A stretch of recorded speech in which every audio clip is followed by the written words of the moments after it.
John Harper was no stranger to duty. A decorated Army sergeant with years of service behind him, he had seen the best and worst of humanity on battlefields far from home. But this mission was different. It wasn't about combat or strategy. It was about honor. When John received orders to escort the remains of Private Daniel Carter back to his family, he felt a weight unlike anything he'd ever experienced. It wasn't just the responsibility of carrying a fallen soldier's casket. It was the knowledge that inside that flag-draped box lay someone's son, brother, and friend. Someone who had given everything. Private Daniel Carter was only 21 when he died. A young man whose life ended too soon in a conflict thousands of miles away. John didn't know Daniel personally, but as he stood before the polished wooden casket at the military base, he couldn't help but feel connected to him. They were both soldiers, bound by a shared sense of purpose. As John placed his hand gently on the cool surface of the casket, he made a silent promise. "You'll get home, Daniel. I'll make sure of it." The journey ahead would take John across the country through bustling airports, quiet bus stations, and long stretches of highway. He packed lightly, his uniform, dog tags, and a few personal items. But the most important thing he carried wasn't physical. It was the weight of his promise. Before leaving, John spent some time reading Daniel's file. He learned that Daniel grew up in a small town surrounded by cornfields, loved playing football in high school, and dreamed of becoming a teacher someday.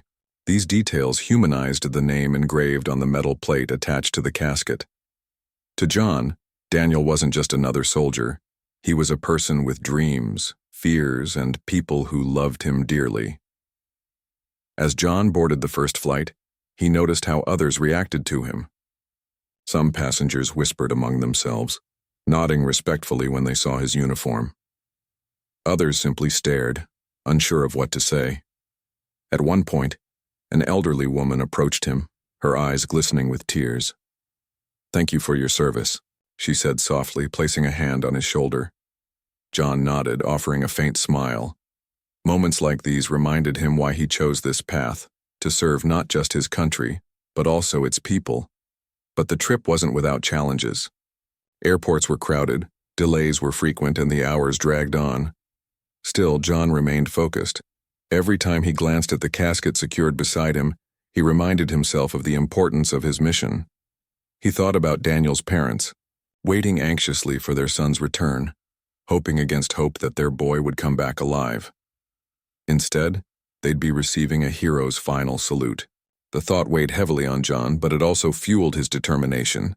By the time the plane touched down for a layover, John had already begun to notice something remarkable. Strangers seemed drawn to him, not out of curiosity, but out of respect. A teenage boy shyly asked if he could shake John's hand, explaining that his own father was deployed overseas. An airline employee went out of her way to ensure John's connection wasn't delayed.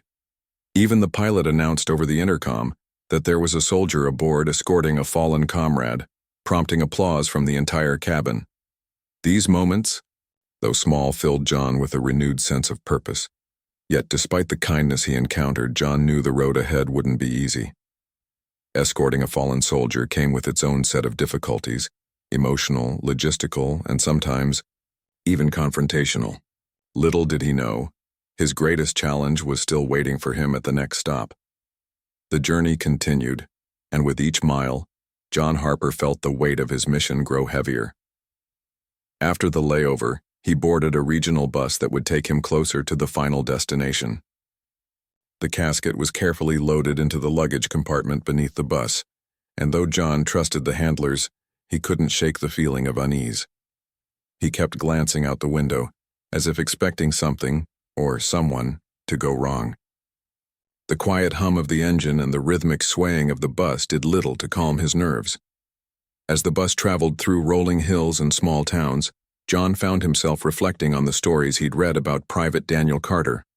He thought about Daniel's childhood home, nestled among cornfields where he likely played catch with his siblings or helped his parents with chores.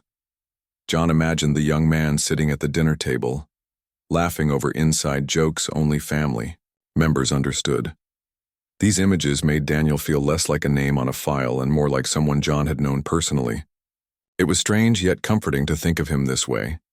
At one of the stops, an older man wearing a faded veteran's cap boarded the bus. His eyes immediately locked onto John's uniform, and for a moment, neither of them spoke.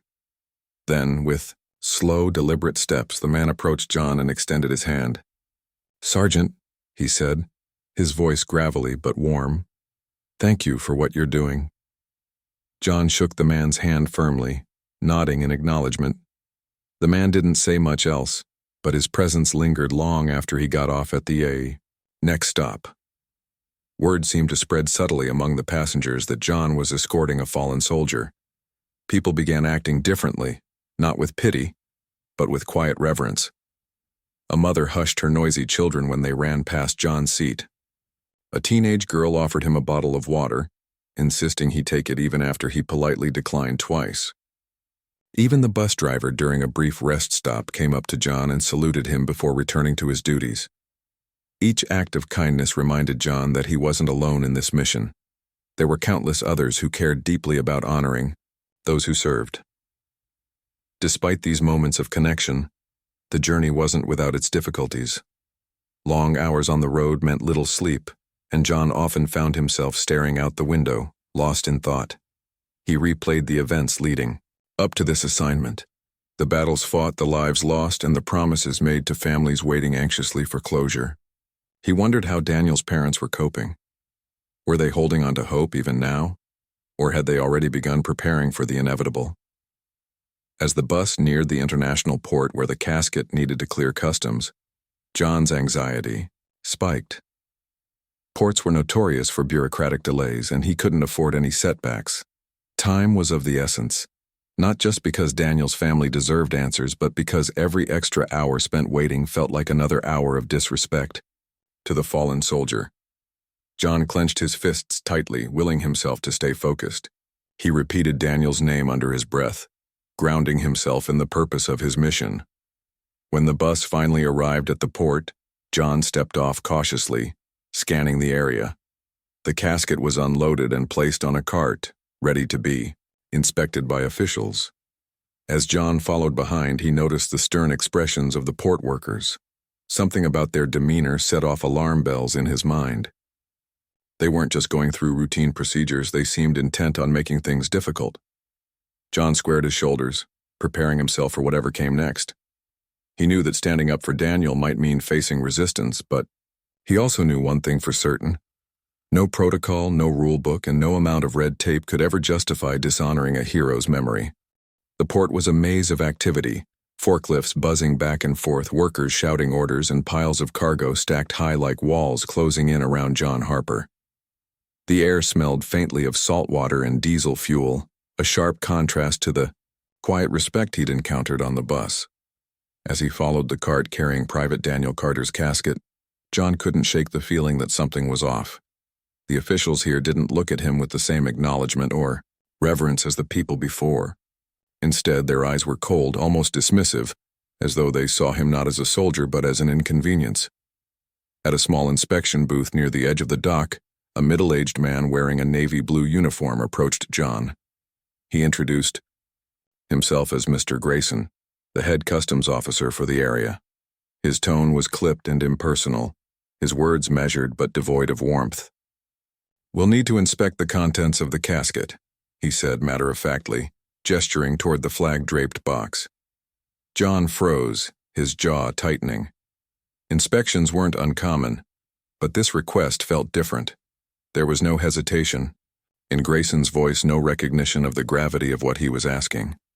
To open the casket would mean violating one of the most sacred principles of military tradition, honoring the dignity of the fallen. John took a step forward, placing himself firmly between Grayson and the casket.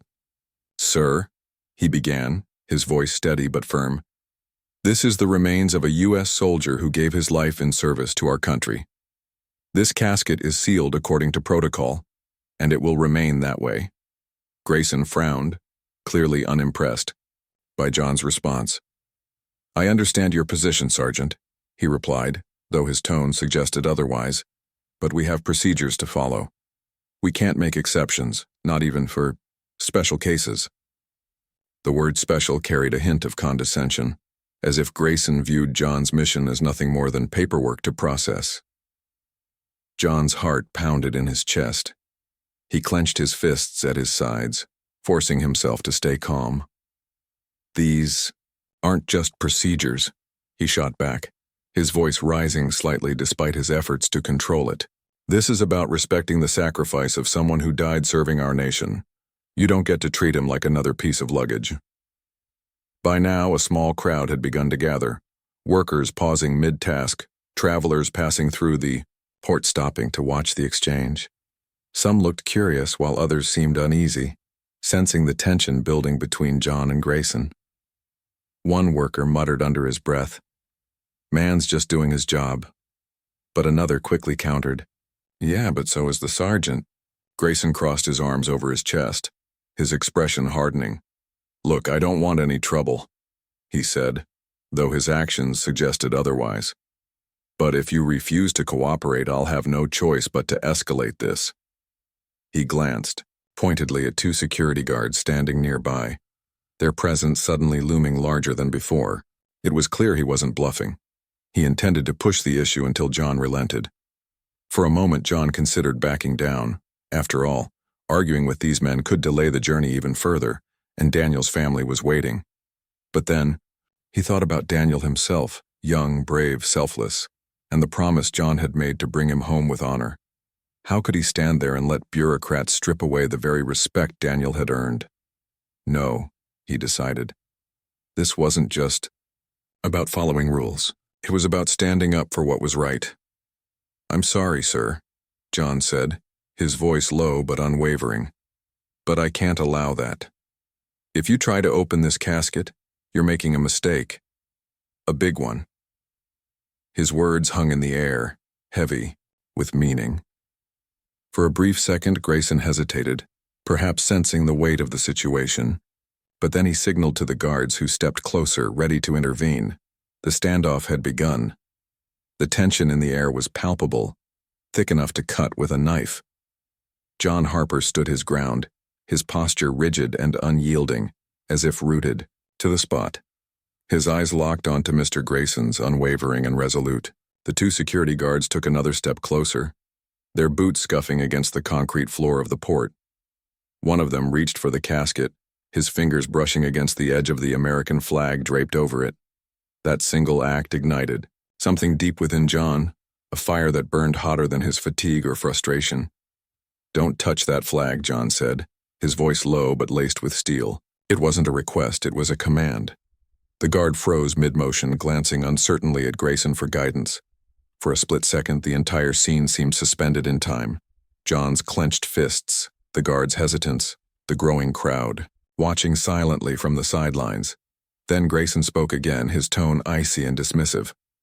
"This isn't about the flag," he snapped. "It's about following the rules. You're on my turf now, Sergeant, and you'll do things my way." He gestured sharply to the guards, signaling them to proceed. But before they could move, a voice rang out from the crowd. "No, stop this!"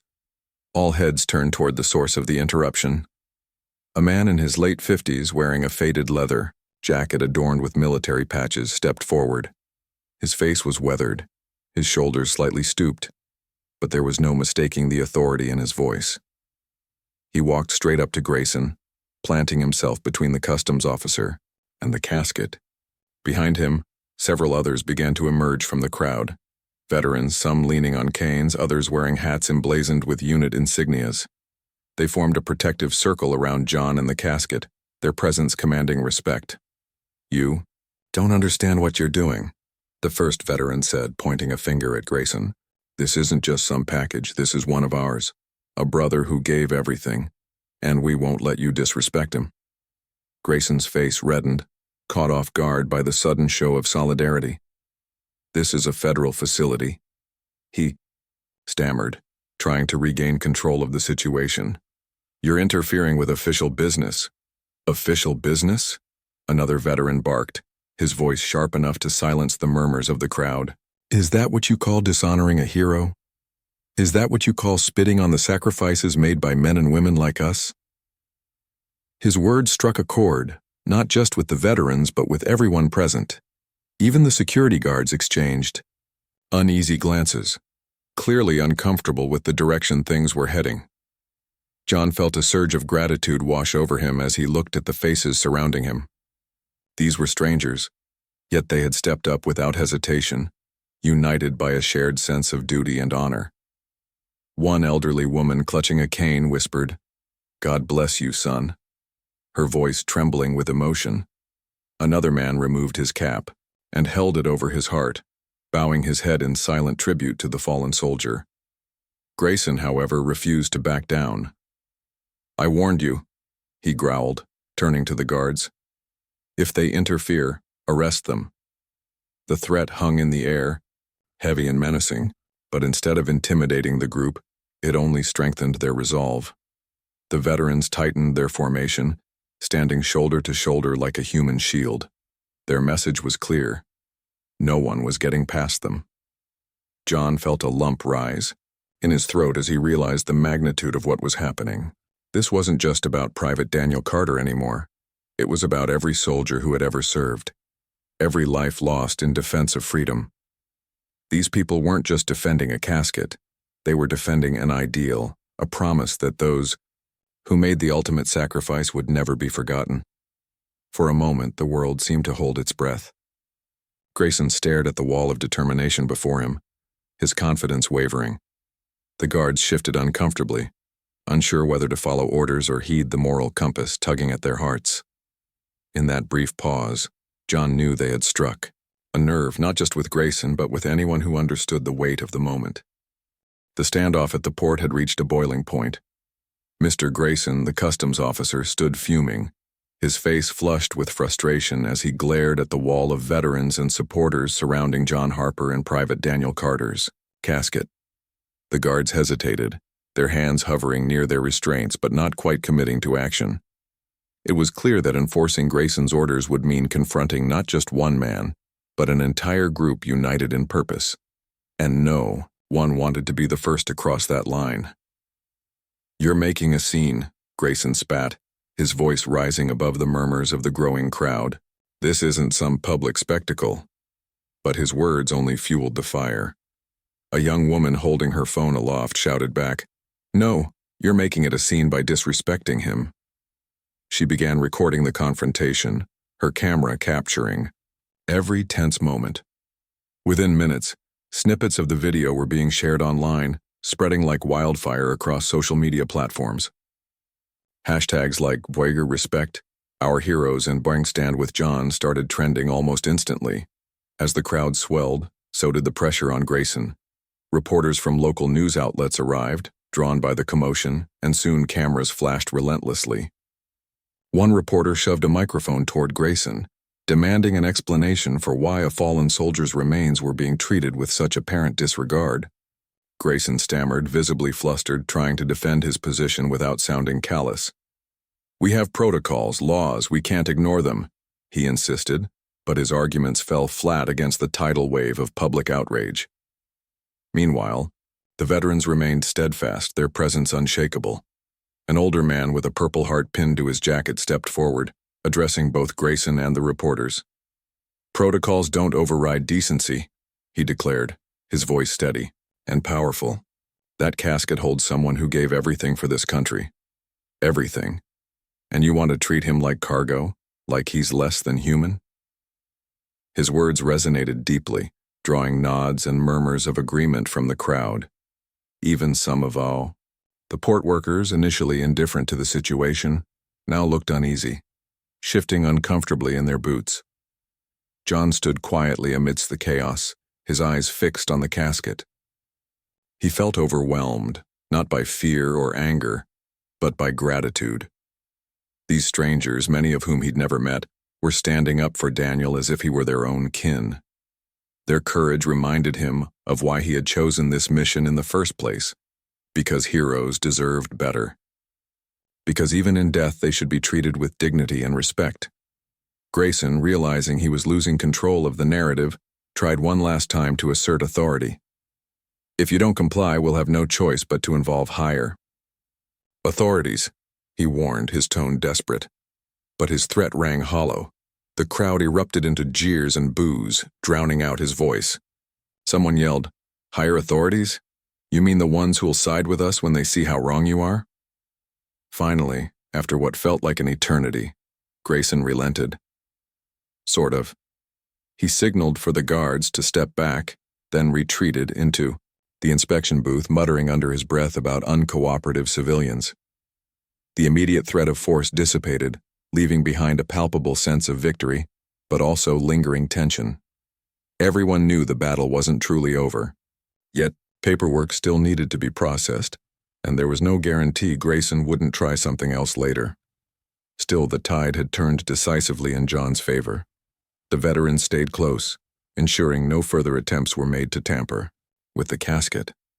Some passers-by offered bottles of water and snacks, while others simply stood vigil, refusing to leave until the matter was resolved. Among them was a teenager who shyly approached John, tears streaming down his face. "My dad's overseas right now," he said softly. "Thank you for doing this, for all of them." By nightfall, the port buzzed with activity, not the usual hum of logistics, but the energy of a community coming together. Social media posts continued pouring in, amplifying the story far beyond the confines of the port. Veterans organizations issued statements condemning the treatment of Private Carter's remains and calling for accountability. Local leaders promised to intervene personally to ensure the process moved forward smoothly. For John, the hours stretched endlessly as he waited for resolution. Exhaustion tugged at him, but he refused to sit or rest. Instead, he stood tall beside the casket, keeping watch as the flag fluttered gently in the evening breeze. Each gust seemed to carry whispers of encouragement, from Daniel perhaps, or from all the soldiers who had come before him. Whatever the source, it strengthened John's resolve. In the end, the mistake made by the port officials wasn't just procedural, it was symbolic. By challenging John and the principles he represented, they had inadvertently sparked a movement, a reminder that honor, respect, and humanity could never be reduced to mere rules on paper. And though justice had not yet been fully served, John knew one thing for certain. Daniel Carter's sacrifice would not go unnoticed or unappreciated. Not today. The night wore on, and the port transformed into an unlikely gathering place, a mix of determination, emotion, and quiet defiance. John Harper stood vigil beside Private Daniel Carter's casket, his shadow cast long by the flickering lights of the dock. Around him, the crowd remained resolute, refusing to disperse despite the chill in the air. The veterans who had formed a protective circle earlier now took turns sharing stories, tales of battles fought, friends lost, and moments of triumph. Each story was a thread woven into the fabric of collective memory, binding everyone present closer together. Word of the standoff continued to spread far beyond the port. Social media posts exploded with calls for accountability, flooding timelines with images of the American flag draped over Daniel's casket and quotes from those who witnessed the scene firsthand. Influencers, activists, and even celebrities joined the conversation, amplifying the message that no bureaucratic rule could override respect for a fallen hero. One tweet read, "Our soldiers give everything for us. The least we can do is ensure they come home with honor." Within hours, it garnered hundreds of thousands of likes and shares. Local leaders arrived at the port, drawn not only by public pressure, but also by their own sense of duty. A city council member named Linda Perez stepped forward, her face etched with concern and resolve. She addressed the crowd directly, speaking through a megaphone borrowed from one of the reporters. "We are here tonight because we recognize the importance of honoring our heroes," she said, her voice steady and sincere. "Private Daniel Carter gave his life for this country, and nothing, not paperwork, not procedures, not anyone, will stand in the way of bringing him home." Her words resonated deeply, drawing cheers and applause from the assembled group. Linda then turned her attention to Mr. Grayson, who had re-emerged from the inspection booth looking increasingly cornered. "Sir," she began, her tone firm but measured, "you have two choices. You can process this soldier's remains immediately, with dignity and respect, or I will personally see to it that every news outlet in the state broadcasts this story until justice is served." Her threat wasn't empty. Cameras were rolling and the eyes of the nation were watching. Grayson hesitated, visibly torn between saving face and avoiding further scandal. After a tense silence, he finally relented. "Fine," he muttered, his voice barely audible over the din of the crowd. "We'll expedite the paperwork and release the casket without further inspection." The announcement was met with thunderous applause, though the cheers were tempered by lingering frustration. No one trusted Grayson completely, but the breakthrough was undeniable. As the necessary forms were hastily completed, local law enforcement officers arrived to oversee the process, ensuring no last-minute obstacles arose. They shook John's hand firmly, offering words of support and admiration. "You're doing God's work, son," one officer said, his voice thick with emotion. "This young man deserves nothing less than your courage." The final hurdle came when the casket was loaded onto a transport vehicle bound for its next destination. This time there were no arguments, no delays, just a solemn procession as the crowd parted to allow passage. Many placed their hands over their hearts or saluted as the vehicle pulled away, carrying Daniel one step closer to home. Among them was the teenager who had spoken to John earlier, tears streaming down his face once more. He held up a handmade sign that read, "Thank you, Private Carter. We won't forget." Though the immediate crisis had passed, the ripple effects of the incident were just beginning. Veterans organizations launched petitions demanding stricter protections for the repatriation of fallen soldiers, while lawmakers pledged to introduce legislation safeguarding these processes from future interference. Journalists interviewed members of the crowd, capturing heartfelt testimonials about why this moment mattered so much. For many, it wasn't just about Daniel, it was about every service member who had ever made the ultimate sacrifice. For John, the experience was both exhausting and exhilarating. As he climbed into the transport vehicle alongside the casket, he felt a profound sense of relief, but also a renewed weight of responsibility. The journey wasn't over. The final leg of the journey was quiet but heavy with emotion. John Harper sat in the passenger seat of the transport vehicle, his eyes fixed on the road ahead as the driver navigated through the dark countryside.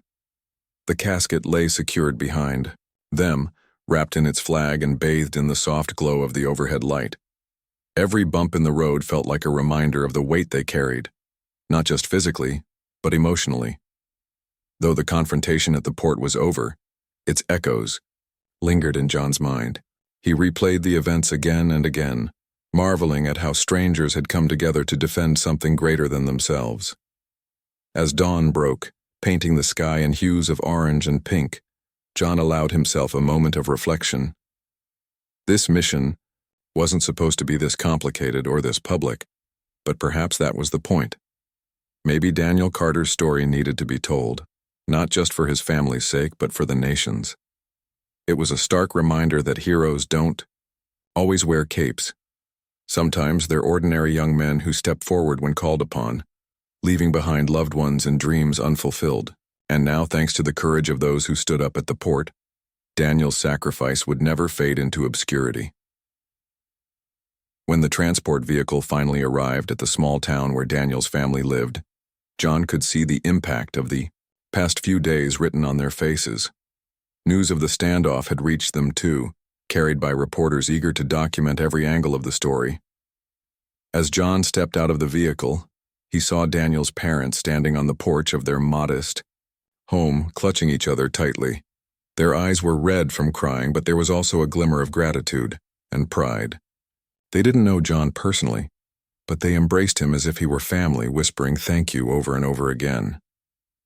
Later that day, during the funeral service, John delivered a eulogy that left no dry eye in the room.